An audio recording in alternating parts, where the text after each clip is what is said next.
What is the date? Oh, sorry. 23rd. 23 November 2011, Occupy LA. Teri Adaju, co-director, Power of Green LA, Green Panthers. Okay, we are starting now. Welcome to the Power of Green LA free workshop. This is a little bit different than usual because we're going to make it more about living outside a little bit on portable mobile solar, as well as using this for our houses. It can go either way. But the first thing I want to tell you is this. If you do not have green technology, it is the equivalent of back in the day when people didn't want to use computers. I was there, and I used computers and was able to move on and do whatever I needed to do. People who did not pay attention and did not want to learn any of the new technology had very difficult times later dealing with the economy as it went down, right?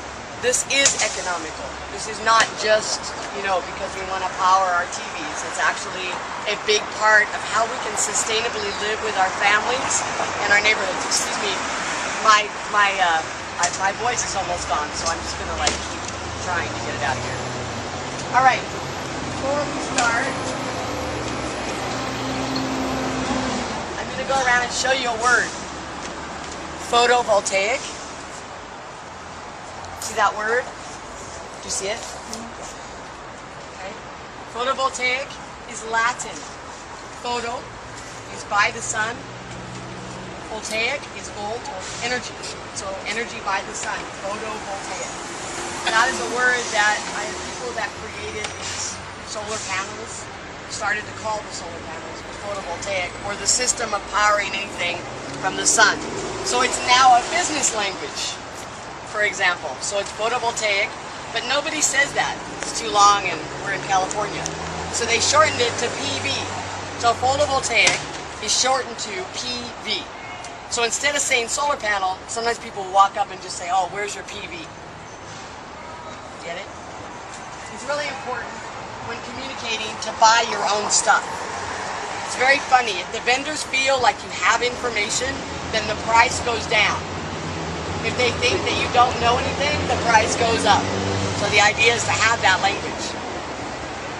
It's actually, that's a 1% strategy to keep you ignorant so that when you go to get something, it's very, very difficult.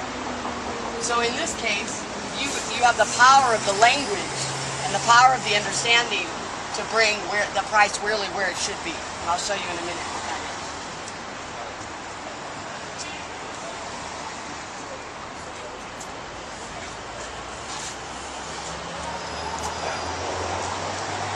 Just so we all understand, we know what solar panels look like, yeah?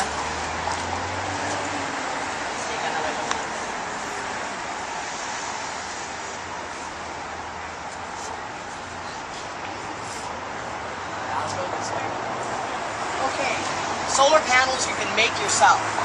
People even make solar powers out of Pepsi cans. Right? You see this solar panel right here? Behind these little lines, which are actually copper plates, like smashed up into flat film copper, yeah, is tin. It's like foil, right? So it's just really foil and copper. All right. You hear this word silicone a lot, right? Which is included in these solar panels. Silicone magnifies the energy and gets it to run faster.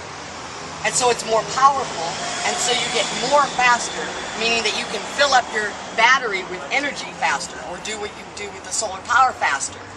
All it does is make it faster.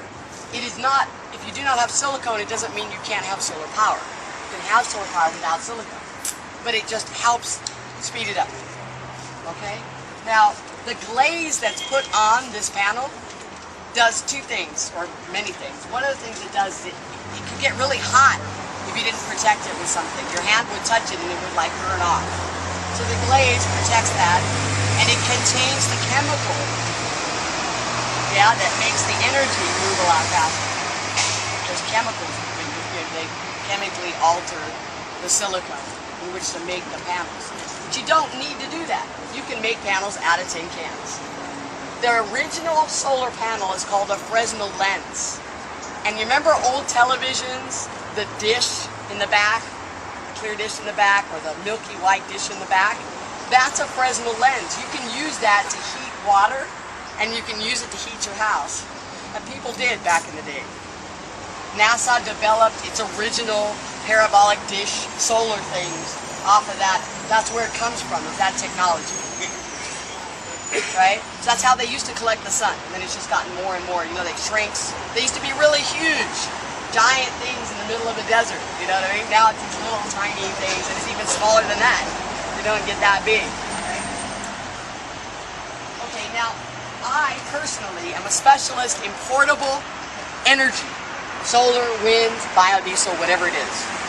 And so I spend a lot of time researching, designing, and using different types of portable energy things. Buses, boats, whatever I can find on wheels that creates energy at any given time. I'm fascinated by the subject. It's been a 20-year fascination. Right? The sun would come out through it.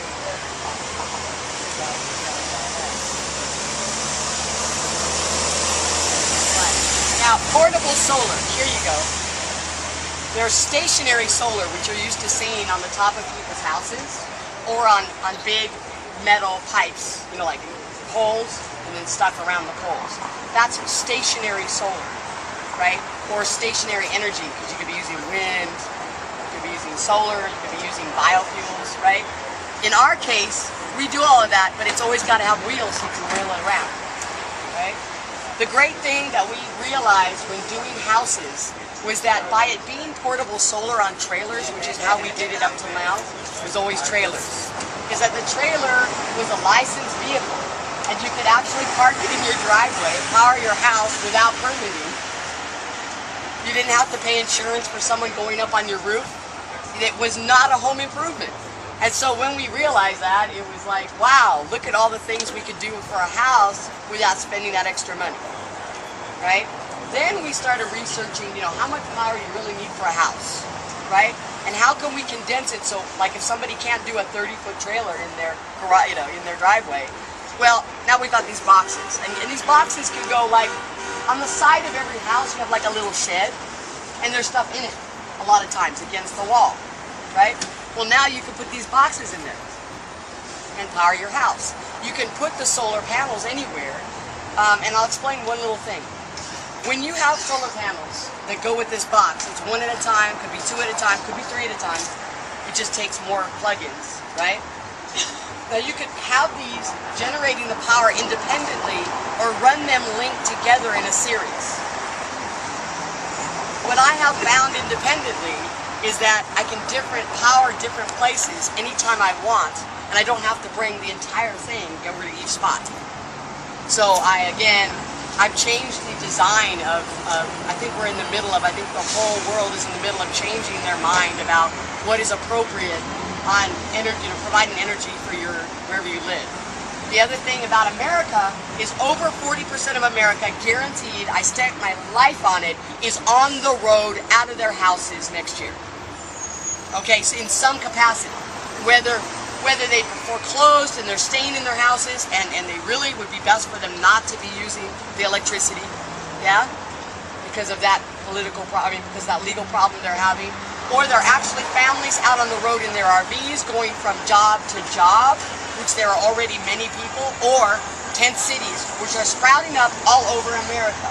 Get used to the fact that 40% of America will be, by the end of next year, outside. And if it's outside, it's probably portable.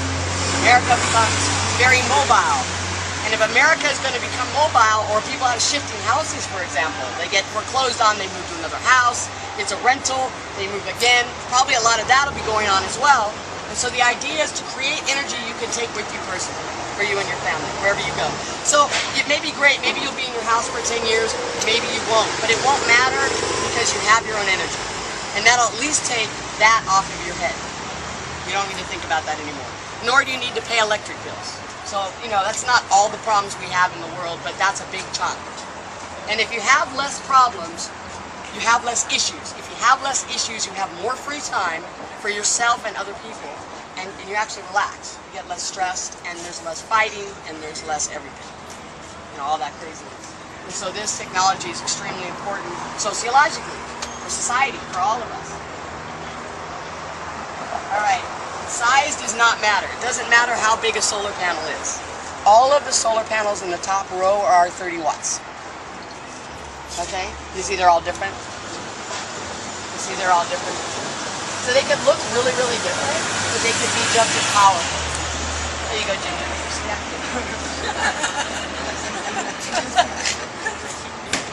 They're all the top row. You see? So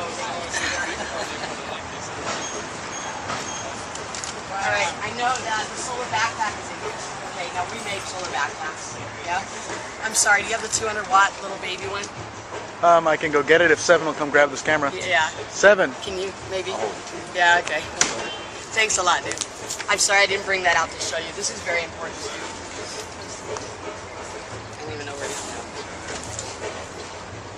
Does anybody have any questions at this juncture on this particular subject before we move on? No, I totally agree 100% with everything. So that was 30 watts and the bottom ones are just 200 watts? No, this is just one row up here that's 30. And then this was just different sizes. But what is the average watts in the house? Kilowatts. And 1,000 watts is 1 kilowatt, right? A house averages from 6 kilowatts to 26 kilowatts. It depends on the house. I say it's better to power by community. It's cheaper. Yeah, and it actually is better to do it that way than house by house. But, you know. How would you power by? Building an array in neighborhoods. Because these, I mean, we'll get to that. These are so cheap, these are good emergency backup anyway. But for communities, especially communities where groups of people don't have a lot of money to spend on anything, arrays, collective arrays are actually cheaper and easier to put up and share the electricity. This may be a basic question. Is there any climate or anything that can't use solar power because of weather? Oh, sure. I mean, but we never put up solar without wind. And I'll get to wind in a minute too. You know, that's why I said it's always multiple. Right, here's a baby. It's exactly like this one here, but it's really tiny. It's very powerful, yeah? We're gonna go over a lot of this later, but I'm gonna tell you what this is. If you're going to use a panel, yeah, when we're ready to get back to course.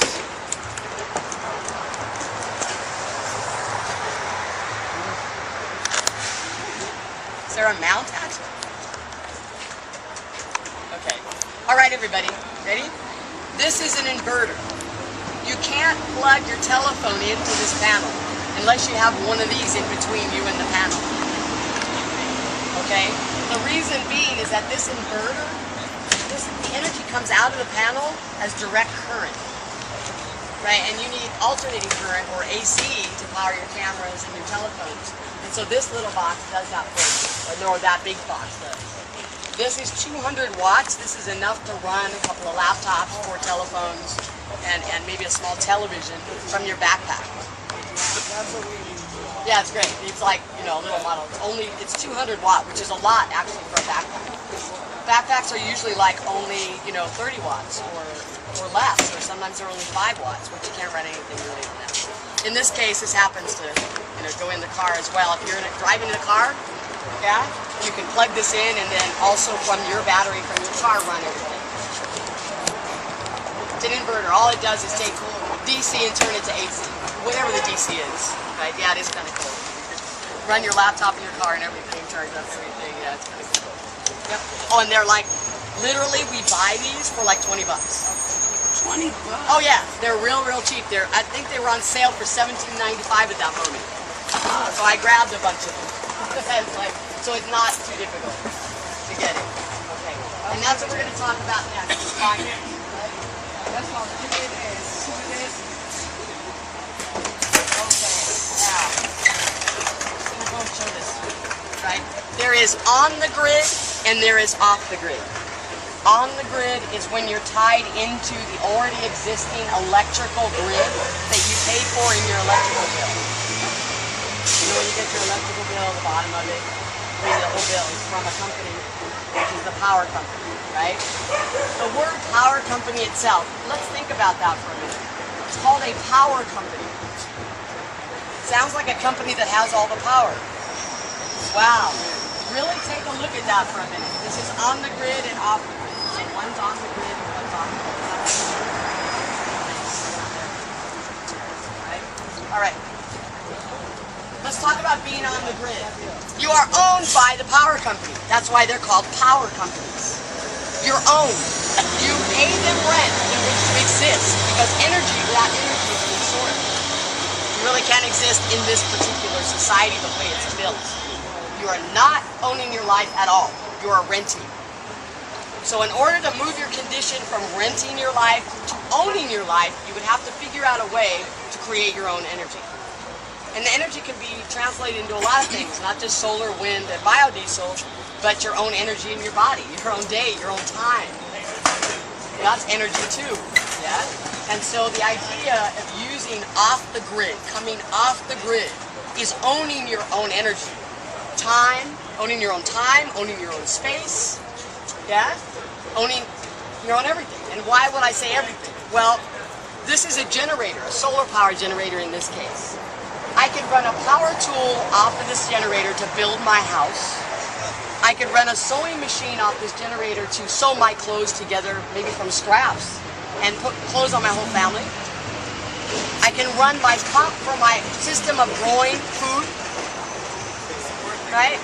And I get my electricity. So really, clothing, food, shelter, and energy is right here in a box. So it's possible to own some or all of your own energy. You know, and that is economically makes a big difference. Being off the grid has an amazing effect on a person's individual ability to generate resource. Without any cash money exchange, you can end up with 18 properties, all off the grid, your family fully fed, clothed, housed, not just in America, but in 8 countries. Without one piece of dollar changing hands. Owning your own energy has some amazing effects. I'm still learning. I've been off the grid for 20 years, 25 years. Every day I'm still picking up what else you get benefit from owning your own energy. It's still amazing to me. Every day I walk, I own my life. That is so crazy. That every day it's crazy. You know, I still can't, I mean, I'm from here, I'm American, and just owning your own energy is such a big deal. I mean, not so much for some of our Americans in the Midwest, because I have gone all over the country many times, and the people in the Midwest, many of them, have been off the grid for generations. And they laugh sometimes when city people get so excited about all this stuff, because they'll build it all from scratch for nothing. That's where I learned to build solar panels from nothing. Midwesterners in the United States building from beer cans, thinking it's funny, because Budweiser powers my house. You know, I mean, you know, it's just like, it's not unaccessible, and it's not expensive. You know? It's just that a lot of times when you live in a city, everything is imported. You have to import everything in order to survive. Your energy, your food, your clothing. You know, we can't really grow a whole lot here on our own, right?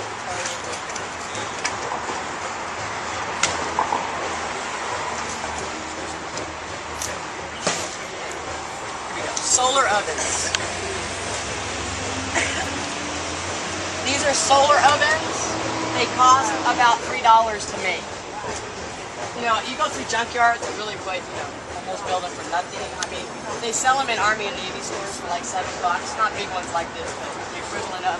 These are solar ovens. Right, this is some of the cheapest and easiest technology to make. That's a food bank on a Pacific island. They have just solar ovens, yeah?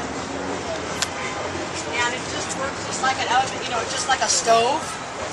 What I build when I'm outside, when I'm out somewhere in the world, way out away, is solar ovens are good in also with, if it's available, brick ovens. I make bread in them and they're called Roman ovens. And again, you can make them out of clay, you can take clay bricks. I'll show you a clay brick. My clay brick. This is now in California, we build buildings up north out of local clay from Northern California. Okay? It is really amazing to work with. We work with clay and straw. We build whole structures out of it. Kitchens, kitchen buildings. You can build ovens out of it. Yeah. Just local. Northern California. We dig it right out of the ground and we mix it with straw. You ever heard of a Cob house? Yeah? That's what that's what. Like this one will be baked. This one baked. Yeah. Oh, Look. it's baked? Some of it, not all of it, but let me look at this is baked, not baked. Look. How about this one?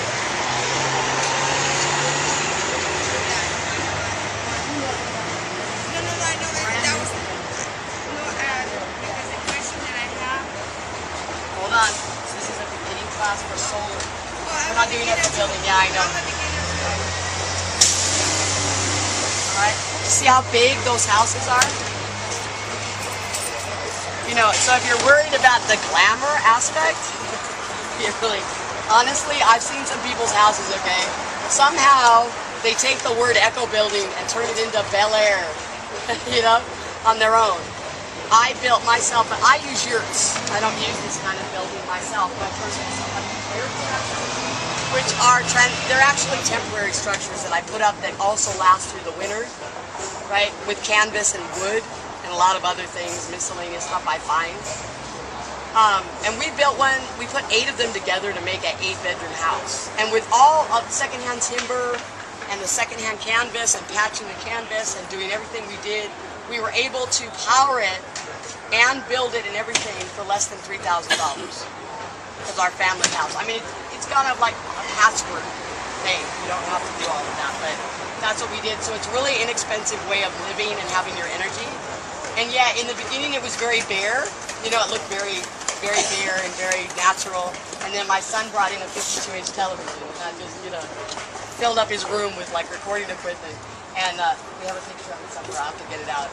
So you don't have to. You can live any way you want to live, but you can still be nice to the earth, and you can also own your own energy, and you can live in a sustainable way. All of the yurt structures, and the reason that I live in them is I believe that all buildings should be a minimum of 2 feet above the ground.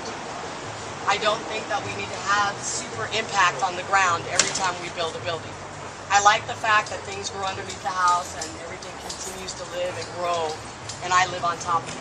That's just something I picked up that I like. I'm going to show you the last picture, which is a trailer. It's a solar trailer that we use. Yeah. It's that middle picture and this together. Okay, it's a 35-foot trailer. It's solar, wind, and biodiesel. So it's got solar panels as a triangle. If you see the trailer, you'll see the solar panels. Underneath the solar panels is a battery bank to hold energy and a diesel generator, which we run on biodiesel. Yeah, it's for industrial. We rent it out for industrial power, and it's also the trailer that powered one episode of Miami CSI. And it's the first solar-powered music video on the planet. Now I'll put this in.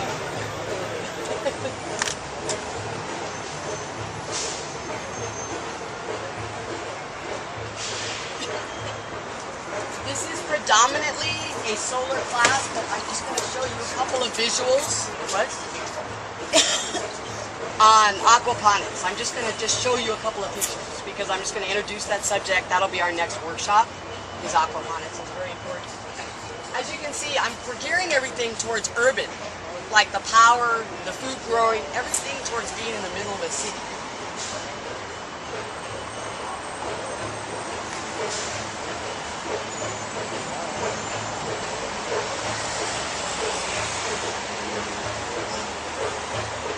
Show you one image so you understand. There are pumps used in aquaponics, which is using water and fish culture, so aquaculture and fish culture together to grow fish and food using no soil, just water. But you need electricity for your pumps and lights if you need them.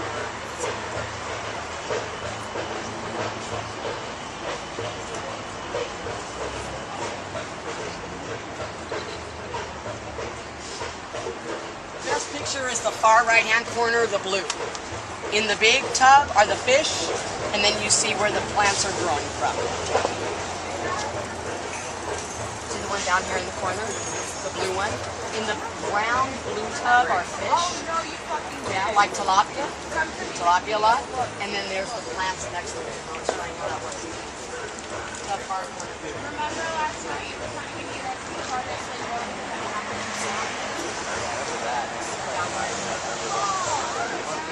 Okay, now, for example, the tilapia, which are really easy to harvest, they produce very fast. Yeah, it's better to actually produce your fish from scratch and not get them from somewhere else, because a lot of times they genetically alter fish. I don't know if you know that. Like with tilapia, I think it's, and I'm not sure, it's not my like #1 area, but I think it's the male that they want, and so they tend to turn them on males or something. They're just constantly injecting them in order to alter the production, right? And you don't want that in your food. And since you're going to be with the fishes with your food, and they're both food, you don't want to do that. So you have a big barrel full of, let's say, tilapia, which is fish, right? And then you have the pipes running from the fish into where the plants are in the hydroponic area, like in that picture, where the roots are hanging down into the water. Not necessarily all the time. Sometimes you move the water up, get the roots wet, and then take it off the roots again. Yeah, and so then what happens is the fish poo makes the plants grow bigger. The plants clean the water and produce better nutrients. It goes back around to the fish, and the fish get bigger. Then you get bigger plants, bigger fish. In a very short amount of time, you're feeding a lot more people. And so urban living wise, if you don't have any soil around you, aquaponics is the next best thing, because you're getting more nutrients than just growing plants. You know, and again, electricity can provide you with lighting if you're doing indoor growing. And even for the fish, if you've got a situation with a fish, you're going to need some heat. Certain fish, yeah. So whatever's going on, your electricity and that together, you're fine. Aquaponics is variable on price because if you learn it really well, when you put it together yourself, it costs almost nothing. If you go to the store and you buy a kit, it costs a lot. Okay? So those are the two subjects that are very important. Any questions? Why? Does it have to be tilapia? No. You can use crawdaddies too. You can use a lot of things. There's a whole list of ones. Yeah. Like crawdaddies are young. Those are my favorite. Or you could do two. Okay. You could have 2 tanks. Any other questions? All right. This is a place that stores energy. Right. Yeah, I'm going to go over that in a minute. Okay. This is the theory. Now we're going to do the hands-on building a box for Regina. Yay! And who are we building this for? Just you or a group of people? No, the people. The people. We're building this for the people. So it's exciting. Lex is going to come off the camera in a minute. And in the meantime, I'm just going to explain this to you quickly. This is a generator, a solar generator. The panel over there is shooting out energy coming up through this wire here behind you, right? The energy is coming in here. It's going directly in, all right? There's a charge controller here which directs energy. And if there's too much at one time, it'll know, right? Down below, can everybody stand up now and come see this? There's 2 here. You can look in either box. Look at the bottom drawer. That is a marine deep cycle battery. It's a boat battery. And it's sealed, because if it's unsealed, it's very dangerous to roll around an unsealed battery in a portable carriage like that, right? So they're called sealed batteries. Okay? All of the solar energy now is hitting that, filling that battery up, right? When you have enough energy, you then use this, which turns the direct current, the DC energy, like I showed you on the little one, to AC, and as you can see, we plugged in all kind of items here. Yeah? And that's all it is. It's nothing more than that. I'd love to keep talking, but you know what? That's it. It's not more complicated. Anybody can build this, and that's what we're going to learn right now. Robert? Right. And that's what we're going to learn right now. Whoops. Ginger's like, Ginger. All right, so everybody have a seat, and we're going to... So what is that thing again? It's a charge controller. Okay. All right. Do you want me to move this box? No, it's fine. It's fine? All right, Okay. want me to pause this? Yep.